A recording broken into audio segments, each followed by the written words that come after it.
Dhanbad police line में Jharkhand police men's association के केंद्रीय कमेटी का चुनाव संपन्न हो गया। एक बार फिर से कर्ण कुमार सिंह प्रांतीय अध्यक्ष चुनकर आए, वहीं रमेश उरांव प्रदेश महामंत्री पद पर निर्वाचित हुए। 12:30 बजे दिन में चुनाव परिणाम की घोषणा की गई। 19 पदों पर हुए चुनाव में प्रांतीय अध्यक्ष, प्रदेश महामंत्री के अलावे अन्य एकल पदों में प्रदेश कोषाध्यक्ष, प्रदेश संगठन महामंत्री एवं प्रांतीय उपाध्यक्ष के 5 पद, संयुक्त महामंत्री के 5 पद, सहायक महामंत्री के 5 पद पर निर्वाचित उम्मीदवारों के नामों की घोषणा की गई। कुल 761 वोटरों में 741 वोटरों ने मतदान में भाग लिया। 9 जुलाई मतदान की प्रक्रिया शुरू हुई।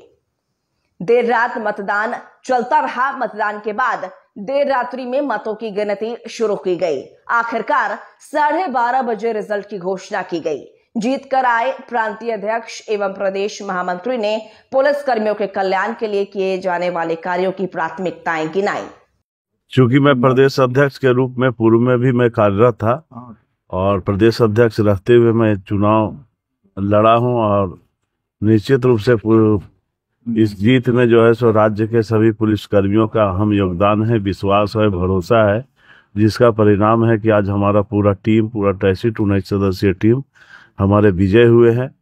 अब उनकी जो की समस्याएं हैं, जो कि प्रचार प्रसार के दौरान मैंने उनकी समस्याओं को जानने का प्रयास किया है, मैंने उनकी समस्याओं को संग्रहित करने का प्रयास किया है और उन अनेकों तरह की समस्याएं हैं। परंतु प्रमुख रूप से जो है सो सरकार स्तर में बहुत सारे मामलाएं ऐसे समस्याएं हैं जो काफ़ी दिनों से लंबित हैं। जैसे वर्दी भत्ता का हो गया, आपका स्वास्थ्य से संबंधित हो गया, आपका एसपी, आपका भोज भत्ता से संबंधित हो गया। तो बहुत सारी समस्याएं हैं जिनकी मांग बहुत दिनों से पुलिसकर्मियों के द्वारा की जा रही है। उनकी आवश्यकताएं भी है उस चीज़ के बहाल करने के लिए, परंतु सरकार के द्वारा जो है सो नज़रअंदाज किया जा रहा है और इसी से पुलिसकर्मियों में आज कहीं ना कहीं से आक्रोश है, पीड़ा में है। और ये चुनाव में उन्होंने इसी आश्वासन के साथ मुझे चयनित किया है कि उनकी समस्याओं को जो वर्तमान में सरकार स्तर में है उनसे मैं निराकरण करवा सकूं।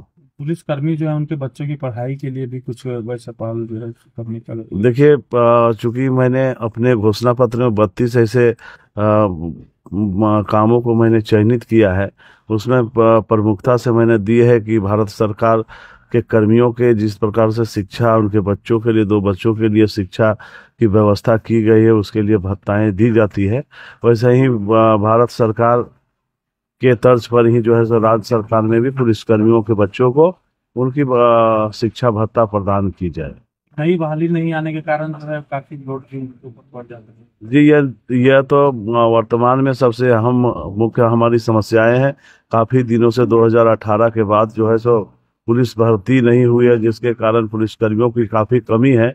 आज स्थिति यह है कि हमारे पुलिसकर्मी 14-14 घंटे ड्यूटी करने पे मजबूर हैं और तनाव में रहना पे मजबूर है। कई ऐसी मामले आए हैं जब पुलिसकर्मी इस तनाव में रहते हुए, अवसाद में रहते हुए, घरेलू कलह बढ़ी है इसी कारण से, और कई बार ऐसा भी अवसर हुआ है कि हमारे पुलिसकर्मी आत्महत्या तक कर लेते हैं। तो ये समस्या मुख्य रूप से उसकी जड़ें बहुत लंबी हो गई है, तो बहाली करना निहायत जरूरी है और आवश्यकता भी है, क्योंकि पुलिसकर्मी आज 14 घंटा अपने कर्तव्यों का निर्वहन करते आ रहे हैं।